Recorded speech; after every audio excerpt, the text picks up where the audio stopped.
Guys and girls, welcome back. Last tutorial we ended in Mudbox with a really quick overview on how to apply texture maps and some of the file sizes that would look better. 4K texture map will look better on up close shots, and maybe a 2K a little bit further away, and a 1K image map would probably be something a little bit further away from the camera. But needless to say, we're going to hop back into Maya and work on the UV map for the mountain. Now, first thing that I want to do is delete the history on the mountain, because if I were to select this curve accidentally and move it, then you can see how my entire geometry is moving. So that's, and you don't want to press delete right away. I mean, you can, but sometimes it will affect your geometry. So first thing I like to do is select the geometry, go to edit, delete by type history, and then we can select our curve and just delete those. Okay, so make sure, there we go, there's another hidden curve, and I know I have one more down there. Alright, perfect. So there are multiple ways of UV mapping. Some are going to look more aesthetically pleasing in your UV editor. So under the UV and then UV editor, let me close that and then reopen it. So this is our UV map, and all of our UVs are facing vertically and horizontally, but it doesn't reflect the image of what we see in our viewport. Now all of the white outlines represent a shell or like a border of faces. So if I go into my UV editor, right mouse click and hold, and go to, let's see here, well, UV shell, okay. You can see as I drag over this UV map on my UV editor, it's selecting different shells, right? Okay. So what we need to do is we need to separate each one of these shells so that we can begin texture mapping in Mudbox. So I think the easiest way to go about doing this is doing a UV automatic map. Now before I do that, I want to click on the word tools and turn on my show UV toolkit. Now it's a floating window, so I'm going to click and drag it into that dock right there. Alright, perfect. And anytime I'm UV mapping, I always like to have, like my viewport kind of take up maybe a little more than half of my viewing space, and then I can always zoom in and out in this particular view. So let's go ahead and go to object mode. Okay, at the top of your screen, you go to UV, and we're going to click on automatic. So there it is. Okay, so let me zoom out really far. These large square purple and aqua looking colors represents a plane that is projecting an image, or it's trying to capture all of the geometry and separate it for us. So if I go to my UV and then UV shell, you can see all of these shells are made possible because of the polygon plane that we just had from our automatic map, and then the X, Y, and Z axes. So what I like to do is like just organize my UVs so at least the way they correspond. So I'll start from my far left. I'll click on this guy, I'll move him out, and then underneath the transform you can go like under tools, and make sure your step snap is turned off for the scale and for the rotate. So I'm just going to rotate it like this, so you can see that this shape corresponds with that particular shape. If I press E, I can also like manually rotate it like this. Okay, So next shape, I'll press F to frame in. Now it's kind of like a puzzle, right? So you don't necessarily have to sew these objects together, but if you wanted to, all right, you try to get them as close as you could, like that, and we will click on an edge, and you can see how these edges correspond, but the UV maps aren't perfectly accurate. Like they're not displayed the way they are in this viewport.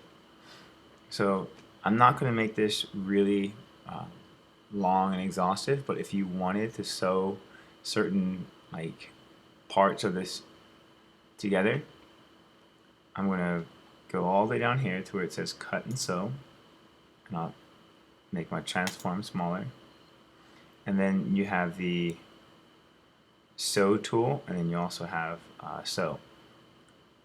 The difference between the two is if I clicked on, say, like this edge and clicked on the word sew, it will sew those two together. If I clicked on the sew tool, then it gives me this brush, and I want to hold B and make it smaller, and now I can drag over, let's see here, go back to the sew tool,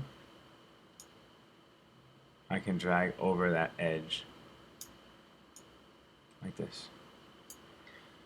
Okay, so I can tell you right now that the faces in this area are going to cause a lot of stretching, and the only way I know that is from observation as well as experience.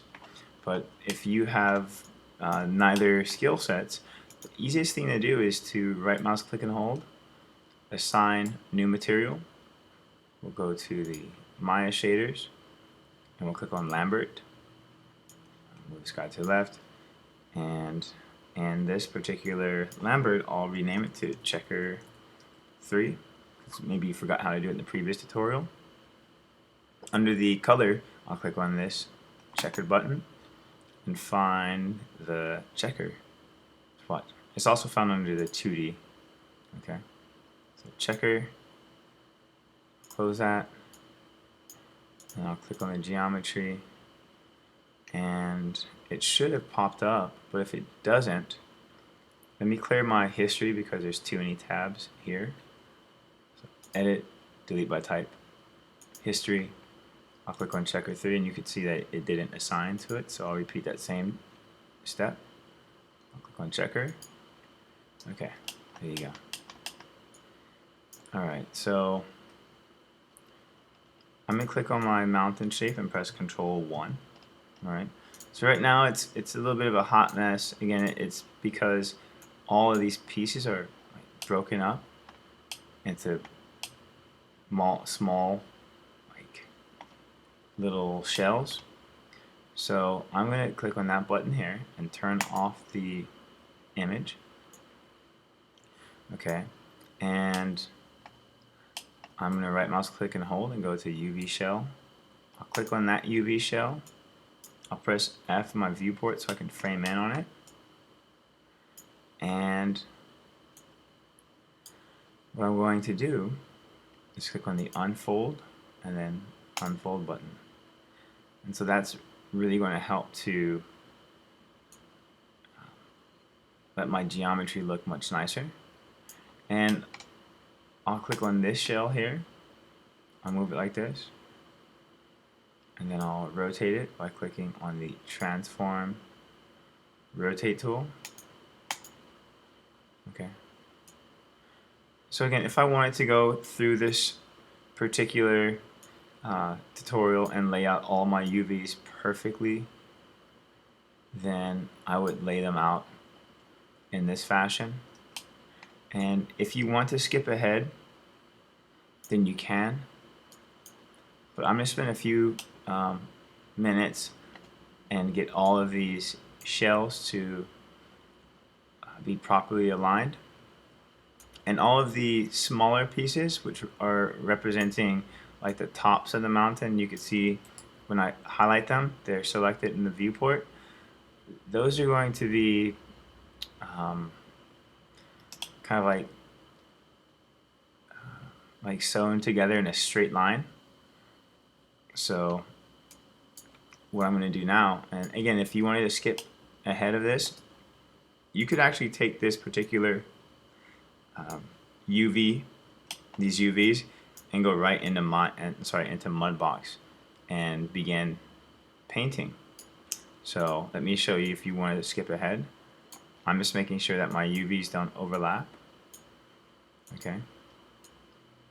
So let me bring those two shells back inside of my UV space. And your UV space is from this top corner where it says 0.9 all the way down and over to this corner here. So when you assign a texture to it, it's going to be the width of that square. So you want to make sure that all of your UVs are within this UV space. So I'm going to click on this so I can see exactly what I'm doing. And again, I just wanted to do a quick demonstration of sending this object into Mudbox as is. Okay, so object mode, I'll click on this guy. File, send to Mudbox as new scene.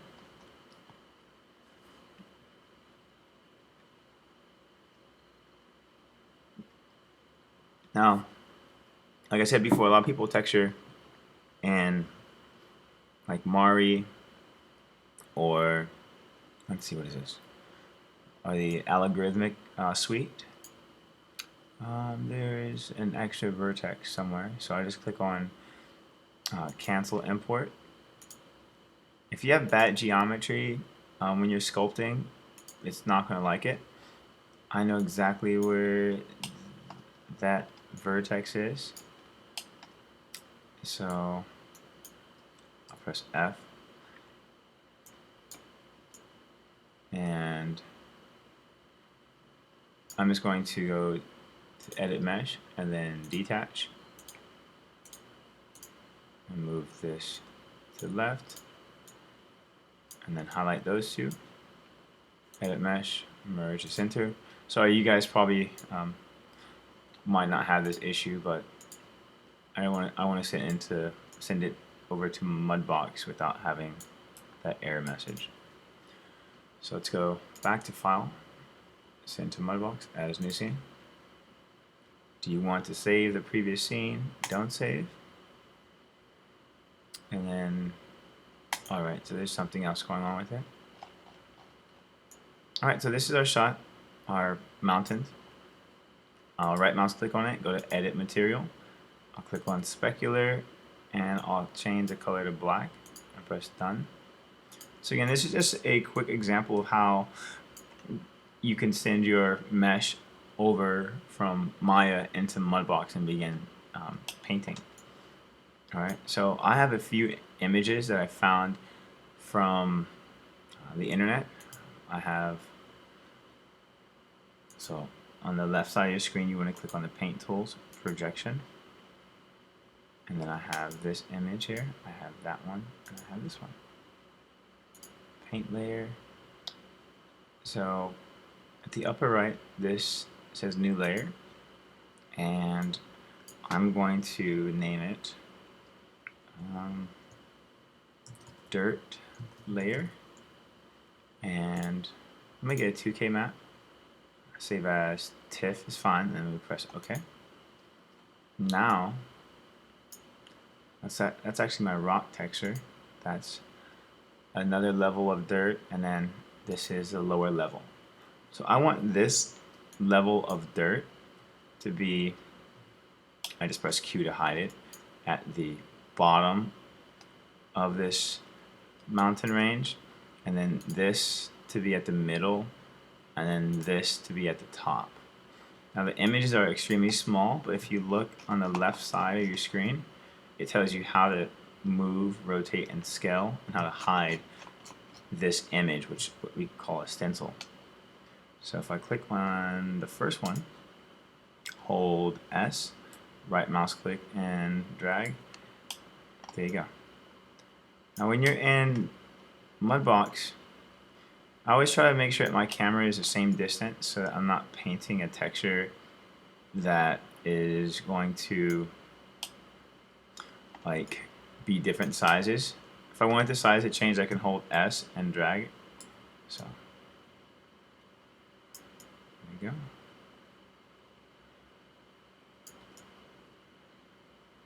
Now press Q. Now you're going to see some stretching going on right there, and that's because when we look at the image straight on, the brush itself, this black circle, does not conform around the geometry, right? So I change my angle up like this. I'll hold S and hold middle mouse button, and then I'll scale up a little more, and then paint around there. Okay. Now I also want to do a few other things. I want to change the Falloff, which is right here, to that square. And what that means is that it's going to be a sharper paintbrush, and I won't get like any sort of opacity. Like you can see up here, it's very soft, that particular texture. And when you send this into Maya, it's actually going to be represented as like a little bit of a black spot. Okay. So again, you can see how, let me go back to my stencil, how we could paint this texture and in Mudbox without having any issues, no sort of stretching, with our UV map looking like this. Okay. So I'll keep it in this particular order. I'll go back and I'll change up the UV maps just for, you know, organization and my own personal reasons. Let me go ahead and minimize that. I'll jump back into Mudbox and continue to paint. Alright, so let me close that. Jump back into Mudbox. Okay, so I'll try to go a little bit faster and not talk as much. Right. This particular texture is going to be all the way in the background of my image. We still might be able to see some of the detail in this particular mountain range. So you can change the pattern if you want. So what does that mean? Like if I hold S and left mouse click, I can rotate it so that I get a little bit different variations in the texture map. And so let's keep painting it. Almost like a cookie. Like that's the way the shape is. Now if you had a repeat texture map, like this particular texture, you went online and you maybe you Googled or you went to textures.com or whatever website you like to go to find textures.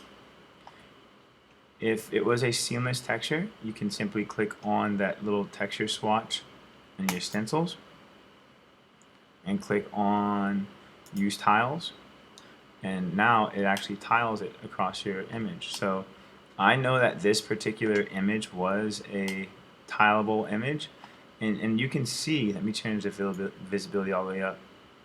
You can see it's really hard to see, find out the seam. I see a little bit of a seam right here, but nothing too noticeable.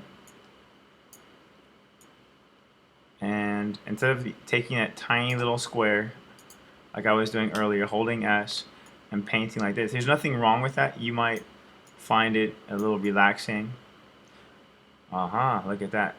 I can't paint on that particular region and my UVs.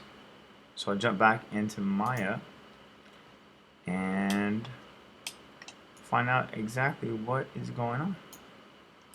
So I'll go to Object Mode, UV, UV Editor, and I'll click on UV, UV Set. So let's see what's going on. If I press 3, nothing weird happens.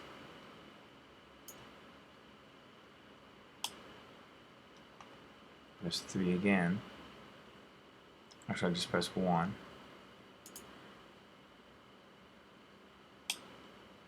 Okay. So what I'm going to do is go into Mudbox, and I'm going to continue to paint, and I'll address that particular shell a little bit. If I go to the UV view at the top of my screen, maybe I can, okay, there it is. It's like, I just lost the image, but I seen it like right here. And if I do this, like refresh it. There it is. So there's something right here that doesn't like. So let me jump back into Maya. It's like face. I go to this face. And there's nothing wrong with that. We have vertex. So I select that face and then deleted it. It's not a double face. It's really, really strange there. I don't know why it's doing that. I don't want to rotate it or move it or anything like that. Otherwise, I'll mess up my texture map and Maya. I'm sorry, in Mudbox. So yeah, it's kind of strange there. Let me just jump back into Mudbox and go back to my 3D view. And let's see. Mudbox cannot paint all of this model because its texture coordinates are badly formed. UV shells cannot extend over a texture tile border. Okay, so maybe that's what it is. Jump back into Maya, and it looks like that face is directly on that line. Alright, so I'll go to UV shell. I'll click on that UV shell, and I will move it to the left so that it's no longer on that border, and I'm going to make sure that none of my UV shells are on that line. Alright, I'll just move this guy up a little bit.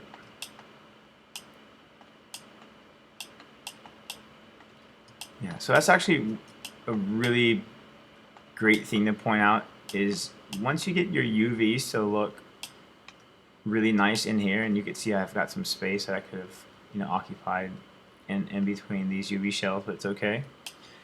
You want to make sure that everything aligns properly. So what I'm going to do is go back in the Mudbox, and let's see if it will allow me to paint. No, because it didn't update in Mudbox. So I'll go to Maya, I'll click on my geometry, I'll go to File, Send to Mudbox, and then Update Current Scene. Oh, looks like updating it got rid of all of my textures. Okay, well, let me just make sure I can paint in that particular area. Where was it at? Call this dirt layer. Okay, right mouse click, edit material, specular, change it to black, done. And so it stops at this edge here. Yeah, so everything is fine. Okay, so I think that you kind of understand what to do and what not to do.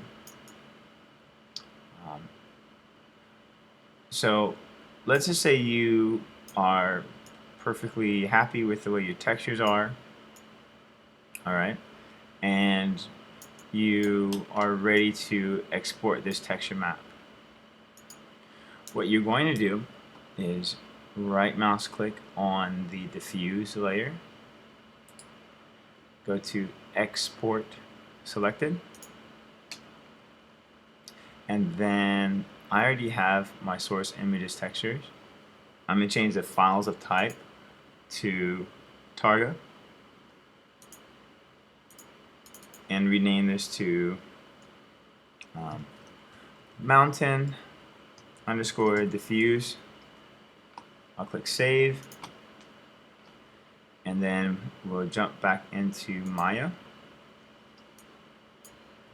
I will right mouse click and hold, assign new material. I'll click on Maya. I'll click on Arnold. Arnold AI standard surface. I'll rename this to mountain. And since the mountain is not going to be like really like glossy like this, we can change some parameters in the specularity. So I'll change the specularity down to 0.04, and then the roughness, I'll bring it up. And then the color, I'll click on that input and find our file. And then look for the file, and it says mountain underscore diffuse. Let's see here. Mountain. Okay. It's actually a different one there. Let me do this. Date modified. Okay. I know that's from the 11th, and today is actually the 13th. So let me jump back over into Mudbox and rename it to something else, because it doesn't look like it's saved. Okay, it says mountain diffuse, mountain underscore diffuse right there, but I'm not for sure why it's not taking it. Okay, there it is. I found it. And then I'll click this button here, and I'll press 6. Okay, so it didn't accept the texture. Sometimes it does that, so you have to repeat the same exact process. File. Okay, there we go. Change colors.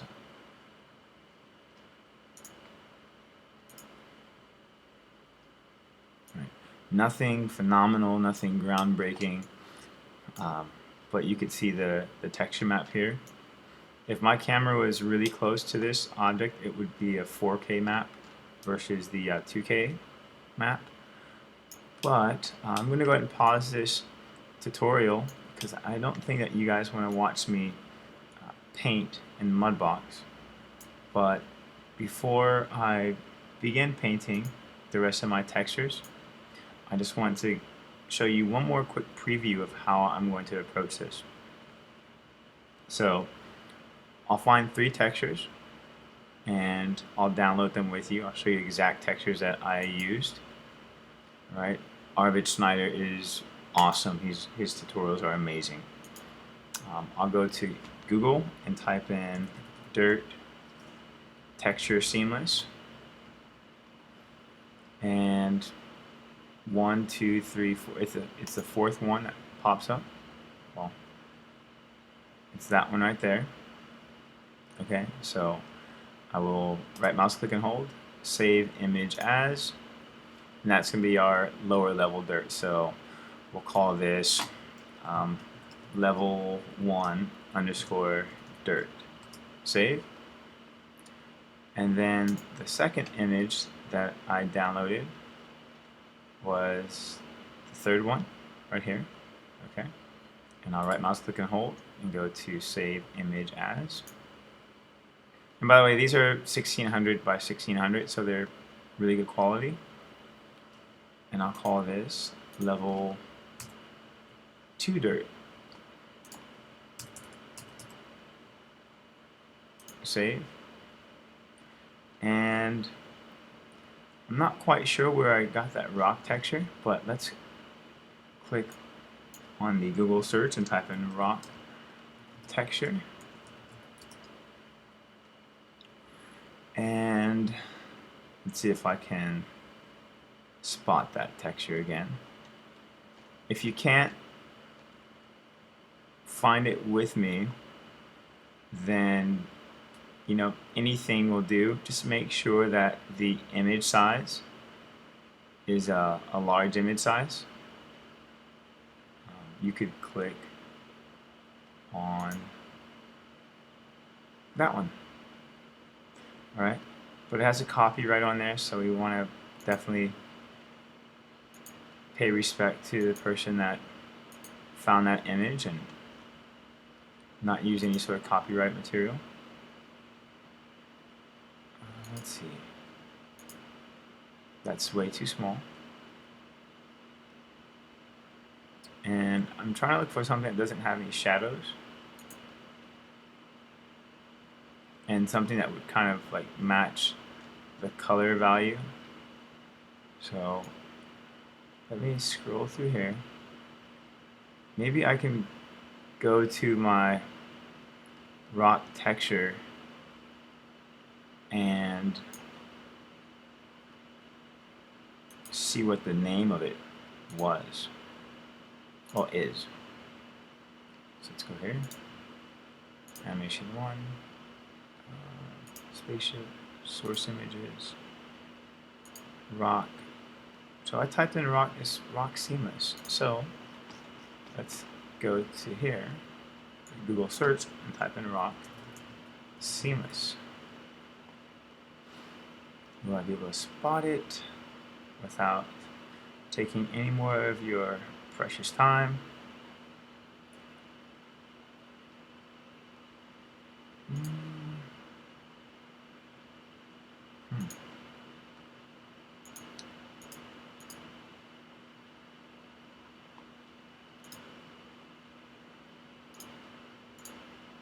Let's see, that's not it. Okay, so you guys can find any texture that you want. Okay, this one works. All right, first, second, third row, second image. It's very similar to the one I have. Now I'll click Save Image As, and then we'll rename this. Make sure it's going directly into your source images folder. All right, and then I'll call this level 3 rock _rock. Save. I'll minimize this. I'll go back into Mudbox. And so under your Stencil tab, there's a little arrow. I'll click on it. Add Stencil. And we'll click on level 1 dirt. Put it open. Click on this guy again. Add Stencil. Level 2 dirt. Open. I'll click here. Add Stencil. And then level 3 dirt. And press open. Alright, so these are my very similar texture maps. So I actually found the same one, so I'm very happy about that. And the great thing with the seamless textures is that you can click on the use tiles and it will actually repeat that pattern and it's seamless. Okay, so make sure in the left bottom side you click on the paint tools, and I'm going to do just a quarter of the mountain so that you can kind of see the way I paint it. And I'll go to use tiles, I'll hold S, and I'll kind of like make it a little bit smaller, and I'll start to paint.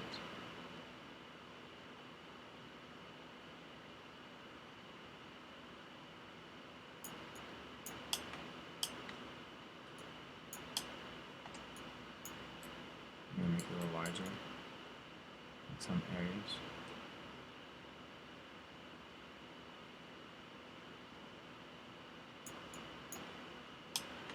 Okay.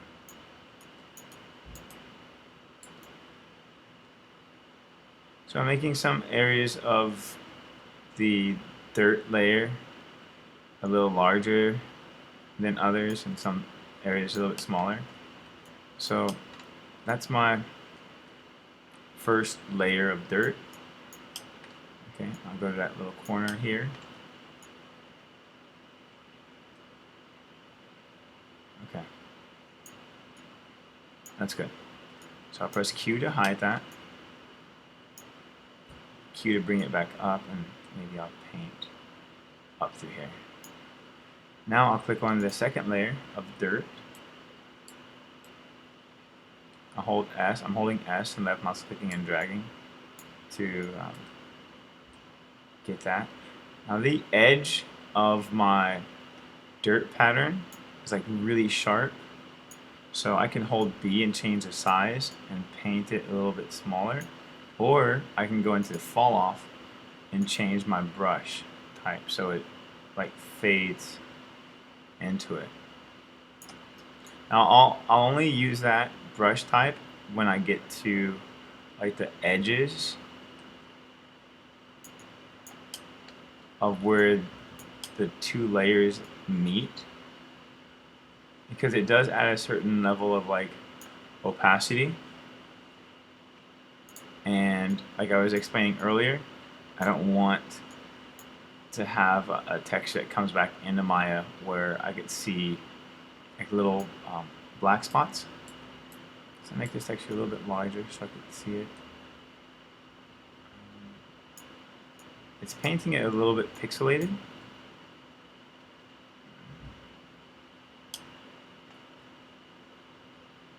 Let me turn the tiles off. So this one, go back to the stencil. Click on that texture again. Turn off use tiles, I'll turn it off. And sometimes it could be the picture resolution that causes your image to paint like pixelated. And one thing I failed to mention is that it would probably have been best to have created a second layer for this particular, I guess like dirt map. So I'm bring it over here. And then the next layer is going to be our stone.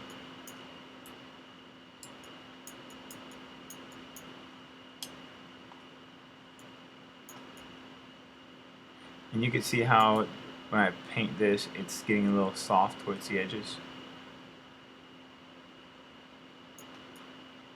And so what I mean by soft towards the edges, let me zoom in. So at the edge of the brush, it becomes a little bit opaque. And that's the reason why, again, I use on the Falloff, I use the harder brush. Oops.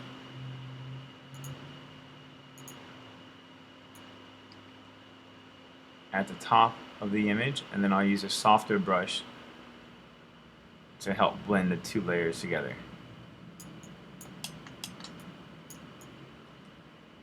So, something like that. And then I think that the image size is a little bit too large. And I think this rock texture is seamless, so at any time you can click on the use tiles. And I'm going to turn the visibility up a little bit more so you could see it's not too bad. It actually looks pretty good. The smaller the image, the more of a repeat pattern you can see. The larger the image, the less of the repeat pattern that you can see.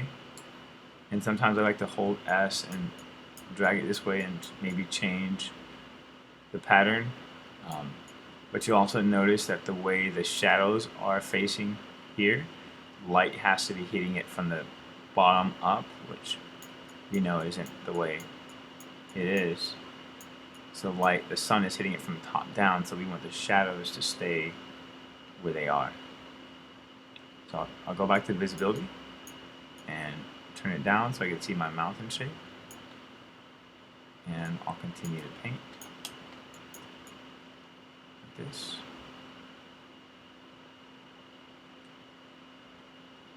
All the way through. And like I was pointing out earlier, since this is a 2K resolution map, my diffuse layer, it's not going to be the sharpest quality up close, and also the way I keep like scaling my image up and down. The image itself is a 1K map, so I'm kind of like pushing the limitations of that texture. One other thing I want to point out is the top of this particular mountain. You can see how it's stretched over. So I'll press Q again. I'll change the brush size, and then I'll kind of like paint this edge. You want to make sure that your paintbrush doesn't go over to the front of it, otherwise it's going to be a little pixelated like it is now. Again, I'm not really worried about the pixel density right now because of how far away the camera is going to be from this mountain shape, as well as the depth of field that I'm going to add. So textures don't look stretched there, they look a little stretched on that side. Like this. Okay. As you watch this tutorial and like you feel like you have a bit of understanding on how to do this, and by all means don't sit through the entire thing and watch it. Okay, so I'm going to change a few things up to this particular texture map in the next tutorial, or after I come back from a little bit of a break. You're going to notice that the quality is going to be much higher, and it's because I'm going to create another layer and I'm going to change it to a 4K map, and hopefully you guys can see the difference by changing the size. But last thing I want to do with you is just export this, and I'll call this L side mountain underscore test. Save that. I'll go into Maya. I'll click on the existing geometry. I'll click on that little input and change the texture to L side mountain test. And turn the wireframe on and shade it off. And there we go. Not too shabby. Now, you can see these little dark areas here in the texture. And that's because sometimes, and even at the top of, just like the face, it's been a little wonky. Okay. So like around here, it looks a little bit dark, and even at the top. And it's because the brush that we use, you have to make sure that you're kind of painting it really good, otherwise it adds a little bit of opacity to it. So that's what I was explaining to you earlier about making sure that the brush that you use in Mudbox is it's a square one, but you can see that I wasn't paying as close attention to detail to what I should have. I want to right mouse click on here, go to edit material, and see, that's actually a color. It's actually fine. I wanted to maybe change the color of that gray material to something else. But again, that's the end of this texturing, and I'm going to come back after I take a little bit of break to finish painting everything and help you change the attributes of this particular shader. Hope you guys like, subscribe, and share this with your friends.